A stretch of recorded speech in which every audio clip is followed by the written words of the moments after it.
رمضان کا اصل میں جو پروگرام ہے، میں پہلے ذرا تمہید عرض کر دوں، یہ ہم صرف واقف ہیں روزہ دن کا اور رات کو 1 گھنٹے کی تراویح.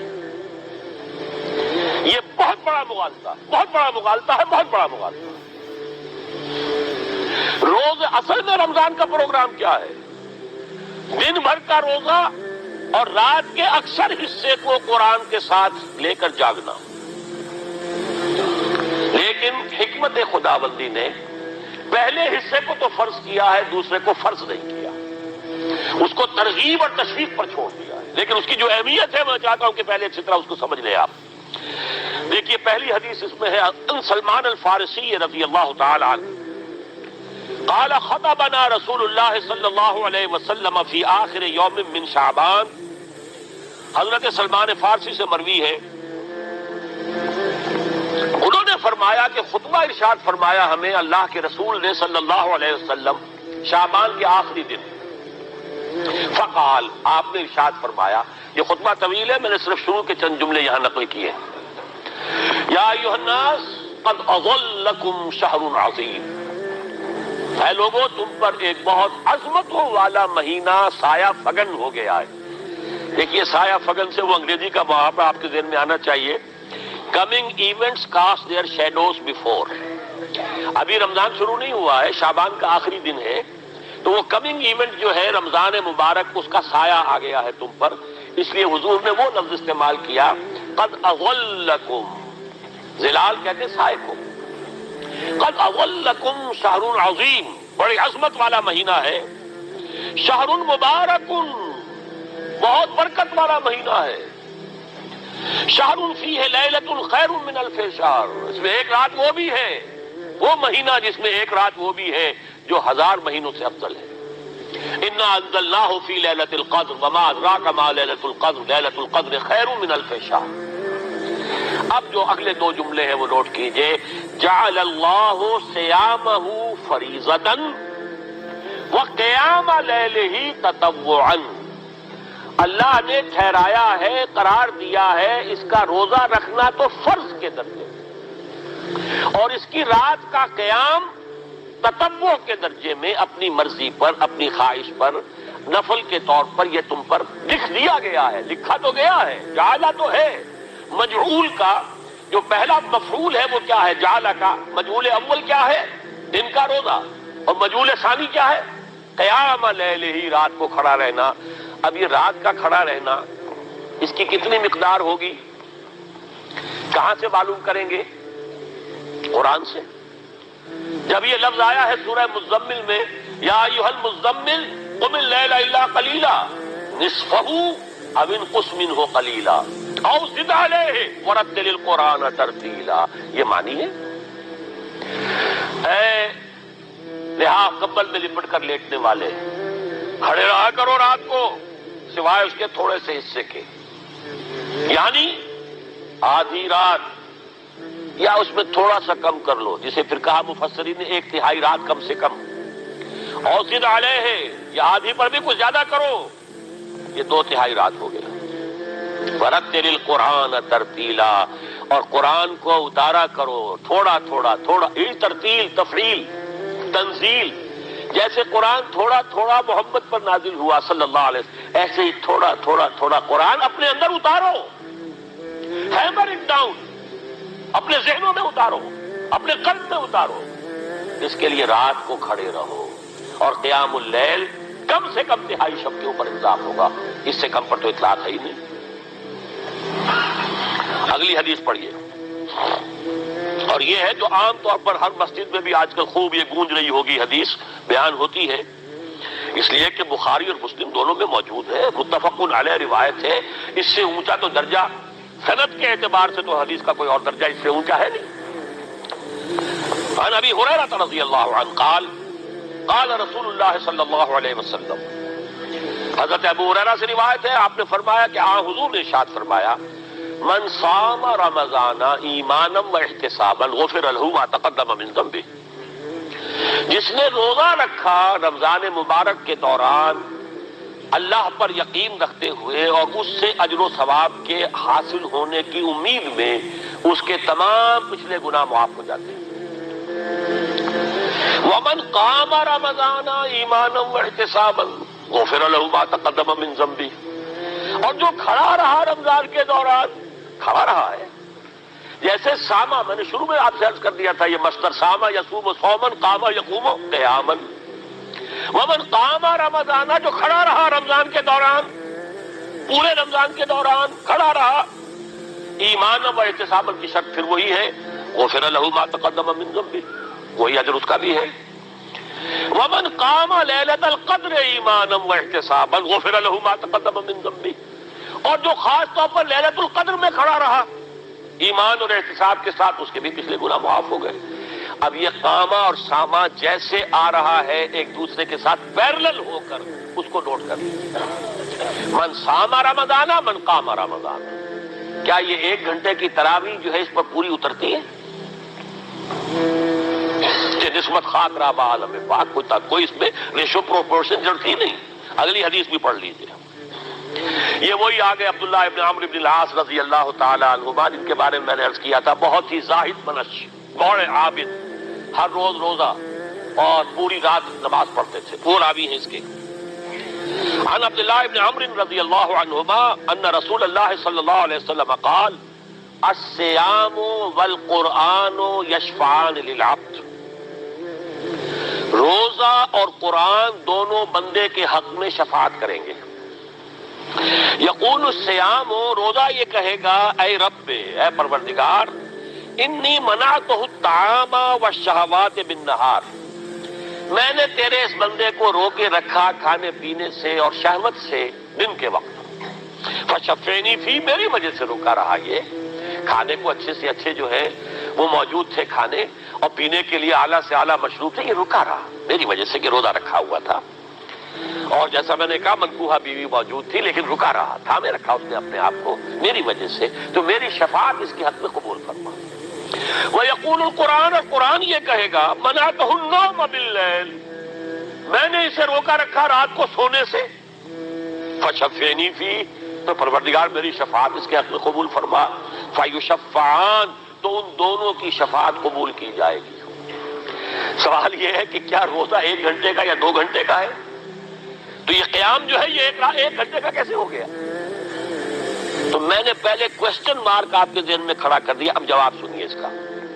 جواب یہ ہے کہ اس کو اللہ تعالیٰ کی حکمت یہ تھی کہ اسے فرض نہ کیا جائے، اس کو معلوم ہے، عَلِمَ أَنَّ سَيَكُونُ مِنكُم مَّرْضَىٰ وَآخَرُونَ يَضْرِبُونَ فِي الْأَرْضِ يَبْتَغُونَ مِن فَضْلِ اللَّهِ وَآخَرُونَ، اللہ کے علم میں ہے، میرے کچھ بندے ہوں گے بیچارے غریب مزدور، دن بھر مشقت کریں گے، محنت کریں گے، وہ روزہ ہی رکھ لیں، بہت بڑی بات ہے، بہت بڑی بات ہے۔ رات بھر کا قیام کیسے کریں گے؟ 2/3 رات کیسے کھڑے رہیں گے؟ آدھی شب کیسے ممکن ہے؟ لہذا فرض نہیں کیا، حضور نے بھی فرض نہیں کیا، نہ اس کو آپ نے لازم کیا، نہ اس کے لیے وہ زوردار جو لوگوں سے کہا کہ ضرور پڑھو، چھوڑ دیا پڑھو، اور سب لوگ پڑھتے تھے اپنے طور پر۔ اب یہ کہ کوئی آدھی رات کھڑا ہے، کوئی 1/3 رات ہے، کوئی پوری رات ہے، تھے اللہ کے بندے، لیکن 3 دن حضور نے یہ باجماعت نماز پڑھا دی، لیکن پڑھائی ہے وہ تہجد کے وقت، یعنی لوگ رات کے وقت جو بھی ہے کھڑے ہیں، جاگ رہے ہیں، قرآن پڑھ رہے ہیں، لیکن یہ کہ خاص تہجد کے وقت آپ اپنے حجرے سے برآمد ہوئے تو لوگ جمع ہو گئے، آپ کے گرد جمع ہو گئے، آپ نے 3 دن یہ 8 رکعتیں جو تہجد کی حضور کی ہوتی تھی، وہ آپ نے 8 رکعتیں پڑھائیں باجماعت، لیکن وہ وقت تہجد کا تھا، یہ نوٹ کر لیجیے۔ 4تھے دن بھی صحابہ منتظر رہے کہ اب حضور برآمد ہوں گے، تشریف لائیں گے، نہیں آ رہے حضور، تو کچھ کھنگار بھی رہے ہیں، کہیں پتہ نہیں حضور کہیں اونگ نہ آ گئی ہو تو ہماری آوازوں سے جاگ جائیں، پھر بھی نہیں آئے حضور۔ اگلے روز آپ نے فرمایا کہ میں جان بوجھ کر نہیں آیا، میں اگر یہ متواتر تمہیں پڑھاؤں گا تو یہ تم پر فرض ہو جائے گی۔ یہ ہے وہ رافت اور رحمت، بالمومنین رؤوف الرحیم، جو اللہ تعالیٰ کی شان ہے رحمان الرحیم ہونے کی، بالمومنین رؤوف الرحیم، یہ محمد الرسول اللہ کی ہے، تم پر یہ سختی جو ہے یہ تمہارے لیے قابل برداشت نہیں ہوگی، لہذا میں نے یہ 3 دن صرف پڑھائی ہے، اگر مسلسل پڑھاتا تو فرض ہو جاتا۔ یہاں تک تو ہے حکمت نبوی کا معاملہ، اب آیا حکمت صحابی یا حکمت خلیفہ راشد۔ یہی معاملہ رہا حضور کی حیات طیبہ کے دوران، یہی حضرت ابوبکر رضی اللہ تعالیٰ عنہ کی خلافت کے دوران، یہی حضرت عمر کا بھی ابتدائی دور۔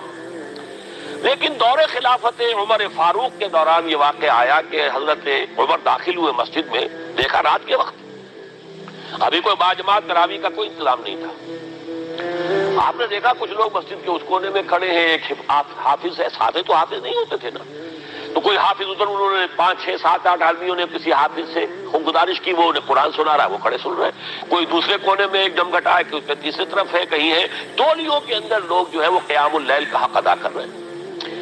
آپ نے فرمایا کیا ہی بہتر ہو کہ یہ سب جمع ہو جائیں ایک امام کے پیچھے، اور پھر یہ کہ اسے عشاء کے ساتھ متصل رکھ دیں، تاکہ جس کو کہتے ہیں عربی میں ما لا یترک کلہ لا یترک کلہ، اگر کوئی شے کل کی کل حاصل نہیں ہو سکتی تو کوئی شخص بھی مسلمان بالکل محروم نہ رہ جائے، کم سے کم یہ 20 رکعت تراویح تو پڑھے اور قرآن سن لے، تاکہ کسی نہ کسی درجے میں تو اس کا بھی حصہ ہو جائے اس کی برکات میں سے۔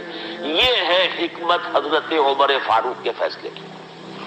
اور چونکہ حضور نے فرمایا علیکم بسنتی و سنت الخلفاء الراشدین المہدیین، تم پر لازم ہے کہ میری سنت کو اور میرے خلفاء راشدین کی سنت کو مضبوطی سے پکڑو، یہ وجہ ہے کہ فقہاء اربعہ جو ہیں ہمارے، وہ سب کے سب اس کو واجب کے درجے میں رکھتے ہیں، اس لیے کہ یہ فیصلہ حضرت عمر کا ہے، عمر خلیفہ راشد ہیں رضی اللہ تعالی عنہ، لہذا یہ نظام بن گیا تراویح کا۔ اب میں اس کی نفی نہیں کر رہا، لیکن جو شخص سمجھتا ہے کہ اس سے اصل حکمت اور غرض و غایت پوری ہو گئی، وہ مغالطے میں مبتلا ہے۔ یہ تو علی الاقل کم سے کم اس درجے میں کہ ہر مسلمان کم سے کم اس درجے تک تو جو ہے وہ کچھ نہ کچھ حظ حاصل کر ہی لے، اور وہ اس سے محروم نہ ہو بالکل ہی۔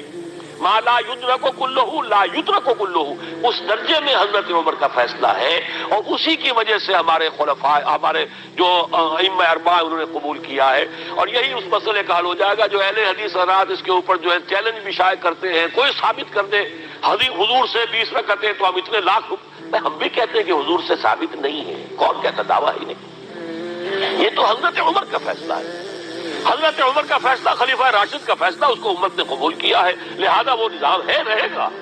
اور یہی جو ہے آپ کو معلوم ہے، حالانکہ یہاں اکثریت جو ہے وہاں پر وہ اہل حدیث حضرات کی ہے، سعودی عرب میں حرمین میں وہی 20 رکعت تراویح ہوتی ہے، اس لیے کہ وہ ان کا جو آفیشل مسلک ہے وہ مسلک حنبلی، حنفی نہیں ہے، تو حنبلی مسلک میں بھی یہی ہے، شافعی میں بھی یہی ہے، مالکی میں تو 36 تک کی روایتیں موجود ہیں، 36 رکعت، لیکن یہ ہے کہ یہ ہے وہ 20 رکعت تراویح کا معاملہ، اس کی نفی میری بات سے نہ سمجھ لیجئے گا، وہ ٹھیک ہے، حضرت عمر کا فیصلہ ہے۔ پھر یہ کہ یہ آسان ترین ہے کہ عشاء کے ساتھ ہی متصل پڑھ لی، اور آج تو ہماری نیند کا کوئی حصہ اس میں جاتا ہی نہیں، کون سوتا ہے اس سے پہلے سوال ہی پیدا نہیں ہوتا، لیکن یہ جو کہہ رہے ہیں کہ قرآن کہے گا میں نے اسے نیند سے روکے رکھا، اس کا حق کہاں ادا ہوا؟ اس کا حق تو ادا ہوگا کہ تہائی ورنہ نصف شب کے لگ بھگ آپ جاگے قرآن کے ساتھ۔ اب سمجھیے اس کی غرض و غایت کیا ہے۔ اگر قرآن رمضان کا یہ دوگنا پروگرام سامنے آ گیا، اصلاً جو مطلوب ہے دن بھر کا روزہ اور رات کے اکثر حصے کا کم سے کم نصف شب جو ہے اس میں جاگنا قرآن کے ساتھ، اب اس کی جو حکمت اور غرض و غایت ہے وہ بھی اب آپ 2 درجوں میں سمجھیے۔ رمضان کا اب 2 اچھا پروگرام، دن میں روزہ رکھو، اس روح کو مزمحل کرو، اس روح کو مزمحل کرو گے، اس میں جسم کو مزمحل کرو گے، حیوانی وجود کو، تو ہی اس روح کو کچھ ریلیف ملے گا۔ بھاری بوجھ کسی کے قدموں میں پڑا ہوا ہے، وہ کیسے اوپر اٹھے گا؟ ذرا اس کے نیچے جو وزن ہے، لنگر بھاری ہے، جہاز کا کیسے چلے گا؟ لنگر تو اٹھاؤ۔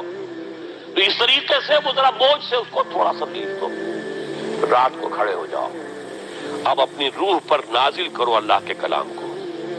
تیرے ضمیر پہ جب تک نہ ہو نزول کتاب، گرہ کشا ہے نہ راضی نہ صاحب کشاف۔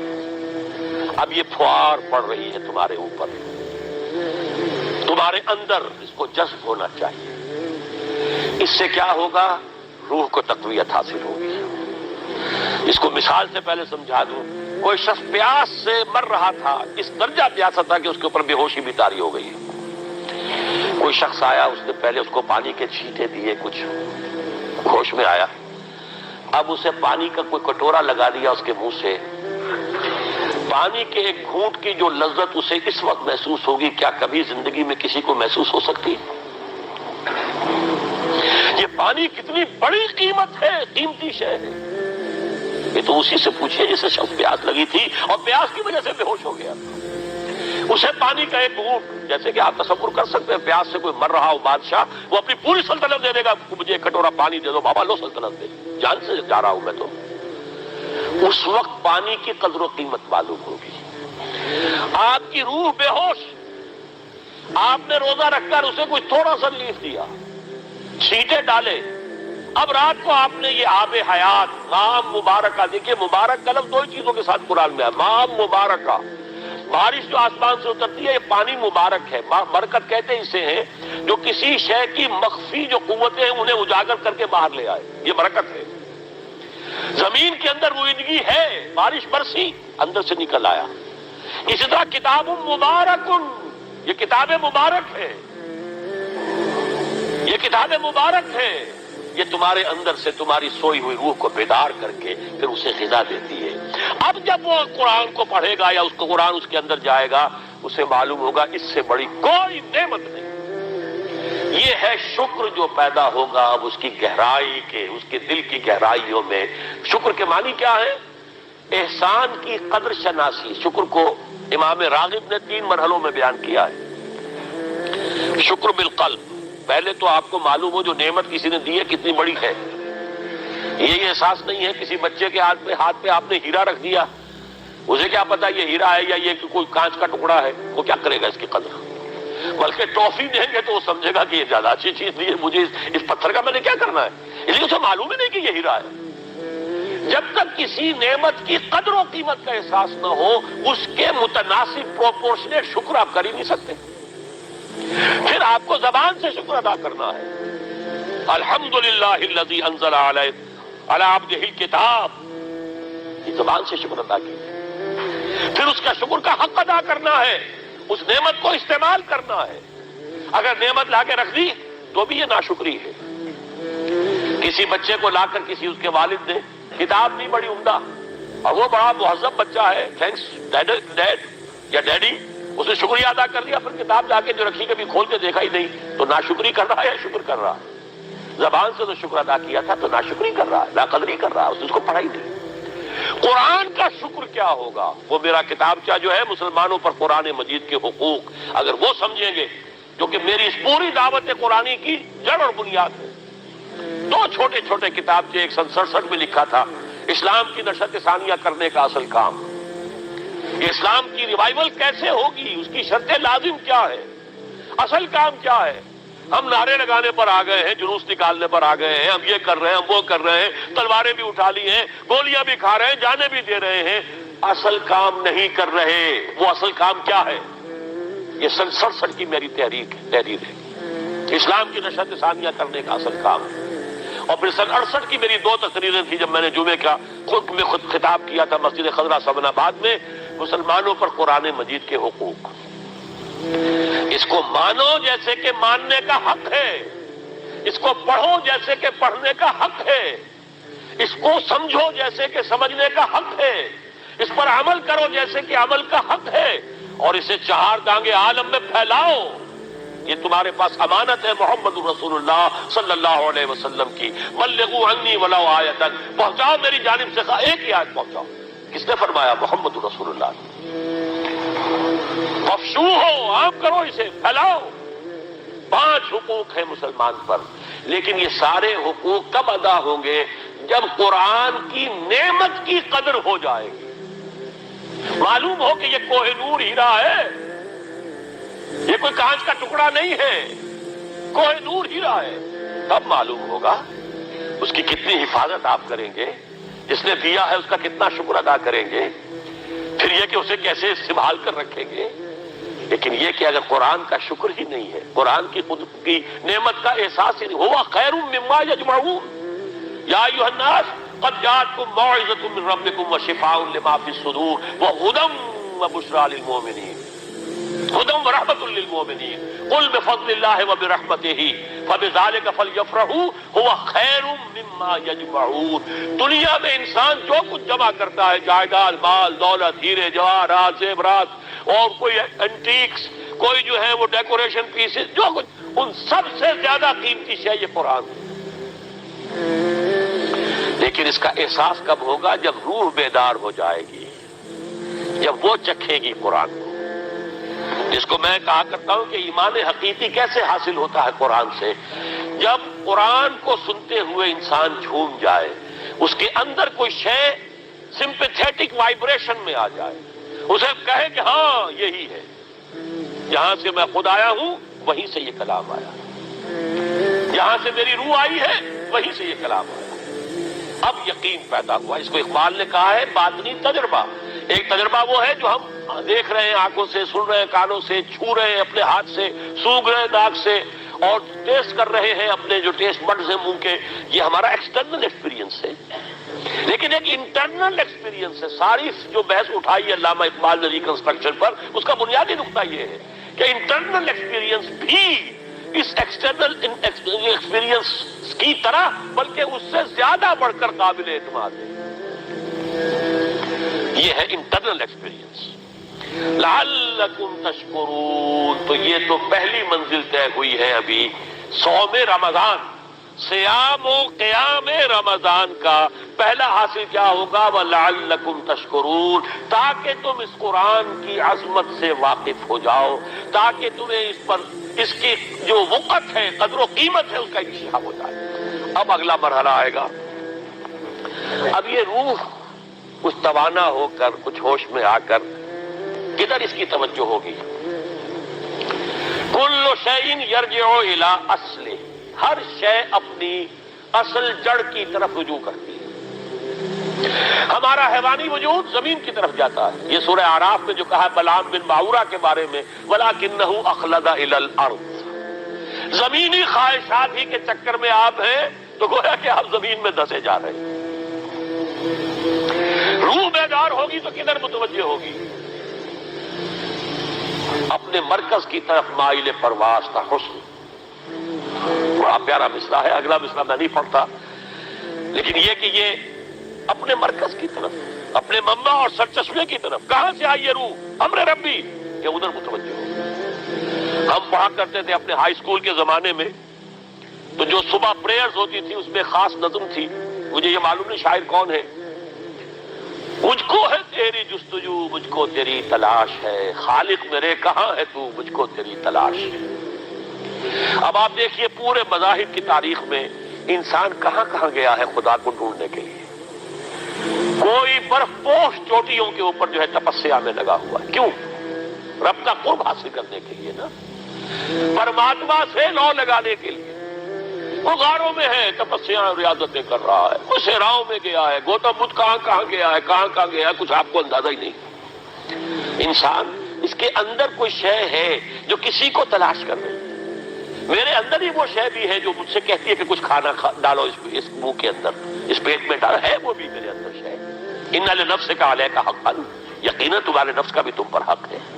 میرے اندر ہی کوئی شے ہے جو کچھ اور شے چاہتی ہے، کچھ اور چیز کی متلاشی ہے، وہ کسی اور شے کے عشق میں ہے۔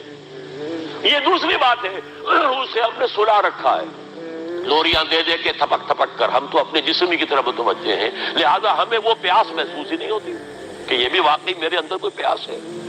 روح بیدار ہوگی تو وہ پیاس جو اس کے اندر اب پیدا ہوئی ہے وہ کدھر متوجہ ہوگی؟ اپنے پروردگار کی طرف۔ یہ ربط ہے اگلی آیت کا، آپ پڑھیے، وَإِذَا سَأَلَكَ عِبَادِي عَنِّي فَإِنِّي قَرِيبٌ۔ جب یہ روح بیدار ہو کر اپنے مرکز کی طرف متوجہ ہوگی، اپنے منبع اور سرچشمے کی طرف متوجہ ہوگی، اپنے مبدا کی طرف متوجہ ہوگی، تو اے میرے نبی صلی اللہ علیہ وسلم، جب میرے بندے آپ سے میرے بارے میں پوچھیں، فَإِنِّي قَرِيب، انہیں بتا دیجئے میں قریب ہی ہوں، کہیں دور نہیں، اس کی رگے جاں سے بھی زیادہ قریب ہے۔ ہم قریب ہیں، جب چاہو ہمیں پکارو، جب چاہو دعا کرو، جب چاہو باریابی حاصل کر لو۔ ہم تو مائل میں کرم ہے، کوئی سائل ہی نہیں۔ ہم تو ہر روز رات کے آخری گھڑیوں میں سمائے دنیا تک نزول فرماتے ہیں، اور ہماری طرف سے پکارنے والا پکارتا ہے، حل من مستغفر فاغفر له، ہے کوئی استغفار کرنے والا کہ میں اسے بخش دوں؟ ہے کوئی مانگنے والا، حل من سائل فاعطیہ، ہے کوئی مانگنے والا جسے میں دوں؟ تم سوئے ہوتے ہو، ہم تو غافل نہیں، تم غافل ہو۔ متوجہ تو ہو، آؤ تو صحیح ہماری طرف۔ حدیث قدسی میں آیا ہے میرا بندہ میری طرف چل کر آتا ہے، میں دوڑ کر آتا ہوں۔ وہ بارش بھراتا ہے، میں ہاتھ بھراتا ہوں۔ میرا بندہ میرا ذکر اپنے دل میں کرتا ہے، میں اپنے جی میں اس کا ذکر کرتا ہوں، یاد کرتا ہوں اسے۔ اور میرا بندہ اگر کسی محفل میں میرا ذکر کرتا ہے، میں اس سے بہت اعلیٰ محفل میں اس کا ذکر کرتا ہوں، ملائے اعلیٰ کی محفل میں ذکر کرتا ہوں۔ یہ حدیث کے الفاظ ہیں کہ نہیں؟ تو تم غافل ہو بھائی ہم سے، ہم تو غافل نہیں۔ اغیب و ذو اللطائف لا یغیب وارجوہ رجال لا یخیب، میں غائب ہو جاتا ہوں، وہ تو غائب ہونے والی ہستی ہی نہیں ہے، ہر آن موجود، هو معکم اینما کنتم۔ وَإِذَا سَأَلَكَ عِبَادِي عَنِّي فَإِنِّي قَرِيبٌ أُجِيبُ دَعْوَةَ الدَّاعِ إِذَا دَعَانِ فَلْيَسْتَجِیبُوا لِی۔ لیکن اب آئی بات اصل، یہ دو طرفہ بات ہوگی، مجھ سے دعا کرو، کسی وقت کی پابندی نہیں، کسی جگہ کی پابندی نہیں، ناپاکی کی حالت میں ہو تب بھی دعا کر سکتے ہو، میری کتاب کو ہاتھ مت لگانا، مجھ سے دعا کر سکتے ہو، دعا میں کوئی پابندی نہیں، لیٹے مانگو بیٹھے مانگو، ناپاکی میں مانگو پاکی میں مانگو، جب چاہو مانگو مجھ سے، دعا میں کوئی خطر نہیں۔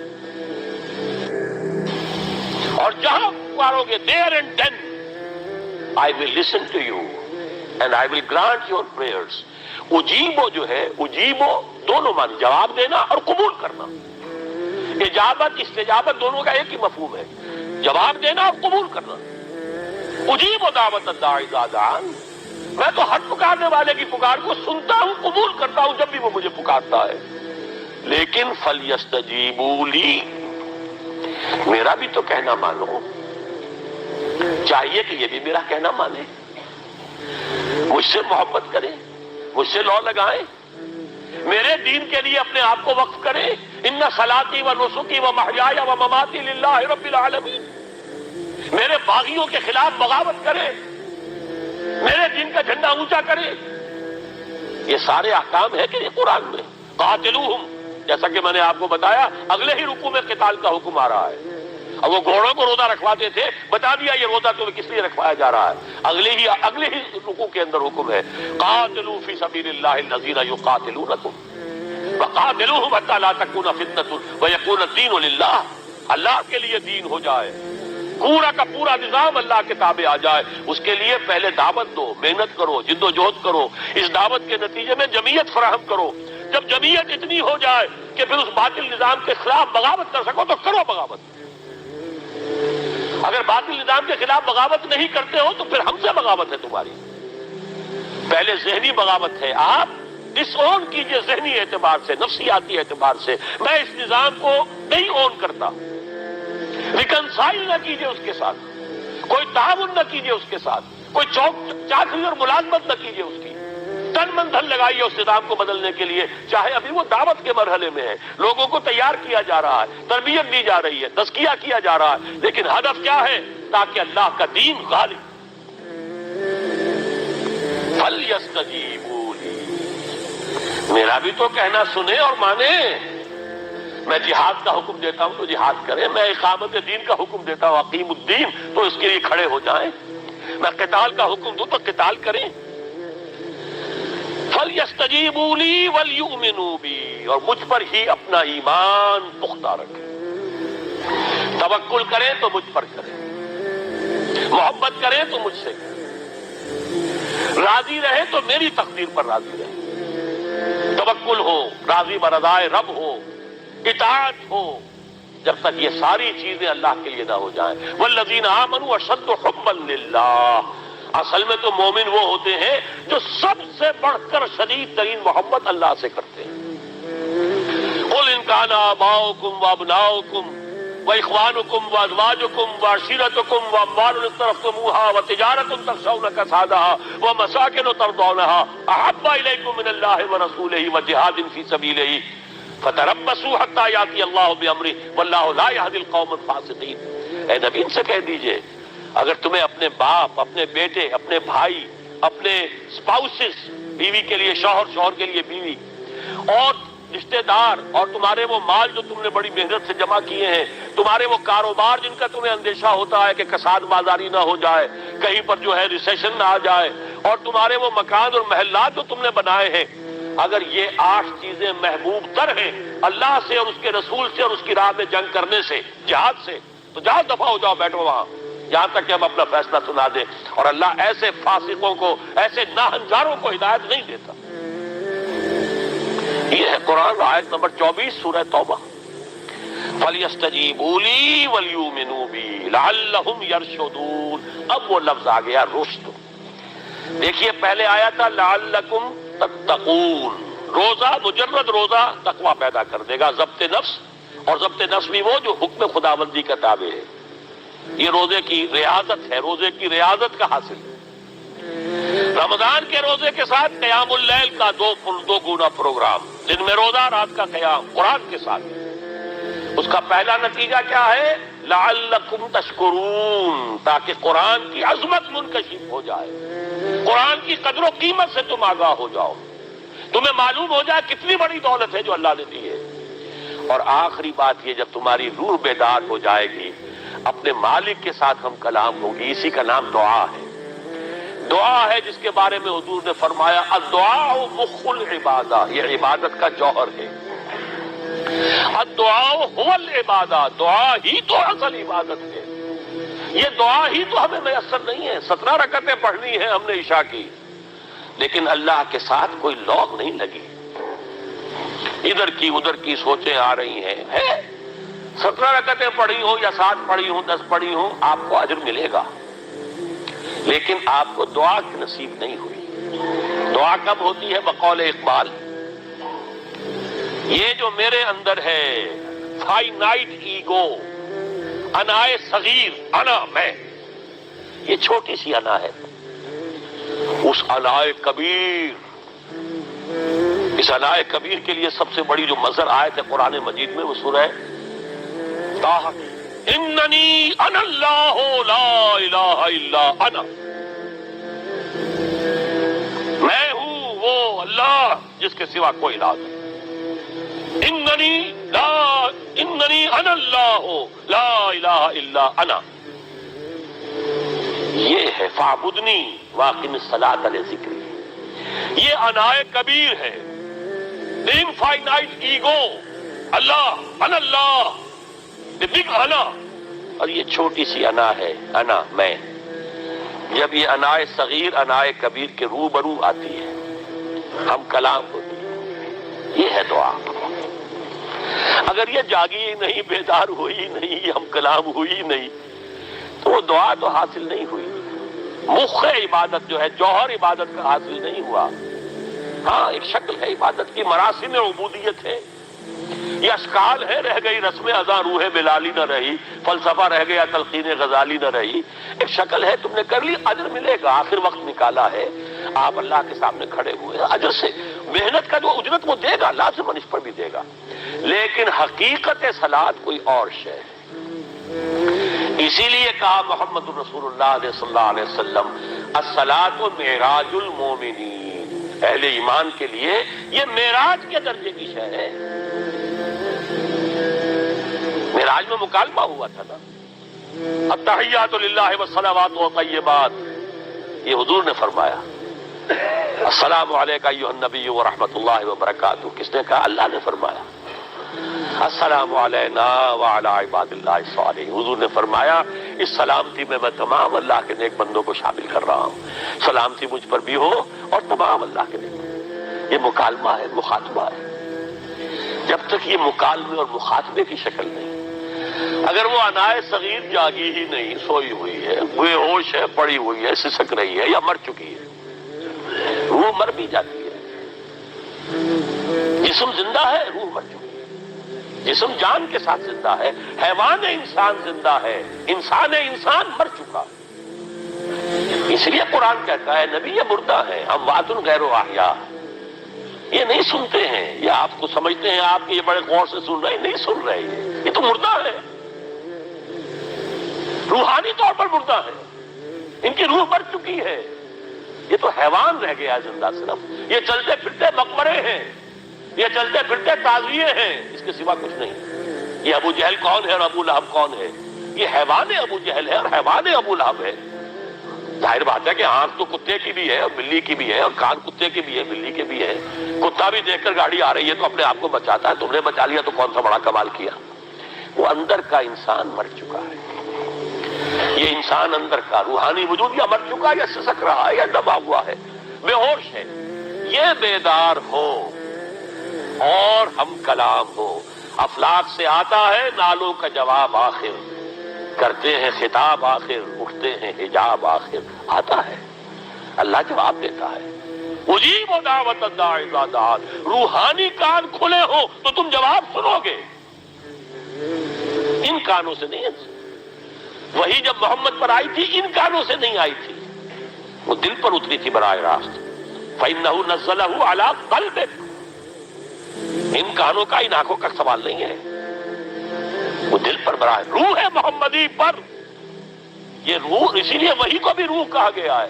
لانے والا بھی روح, اور روح الامین جس پر لایا گیا وہ بھی روح, روح محمدی جس کا مسکن ہے قلب محمدی, اور جو لائی گئی وہ بھی روح ہے. وَكَذَلِكَ أَوْحَيْنَا إِلَيْكَ رُوحًا مِّنْ أَمْرِنَا. یہ قرآن ہم نے نازل کیا, ایک روح ہے اے محمد جو آپ پر نازل کیا. مَا كُنْتَ تَدْرِي مَا الْكِتَابُ وَلَا الْإِيمَانُ. اس سے پہلے تو آپ کو کچھ پتہ نہیں تھا کتاب کیا, شریعت کیا, ایمان کیا. وَلَكِنْ جَعَلْنَاهُ نُورًا. ہم نے اس قرآن کو نور بنا کر آپ پر اتارا ہے. یہ ہے, اس کے لیے ہے اصل رشد. اب آخری لفظ آیا رشد. یہ گویا کہ جو مختلف الفاظ ہیں قرآن میں, کامیاب, فائزون, اولئک هم الفائزون, ٹھیک ہے, فوز, کامیابی تک پہنچنے والا, اولئک هم المفلحون, یہ ایک اور لفظ ہے.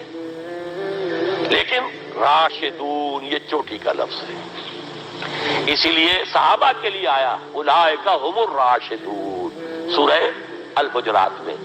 اسی لیے انسانوں میں سے نبیوں کے بعد سب سے اونچے چوٹی کے انسان ابو بکر, عمر, عثمان, علی, ان کے لیے آیا خلفاء الراشدون. علیکم بسنتی وسنت الخلفاء الراشدین المہدیین. یہ رشد ہے, رشد تک پہنچنا ہے تو یہ کام ہے, اور یہ ہے اصل حاصل صیام و قیام رمضان کا. اولئک هم الراشدون.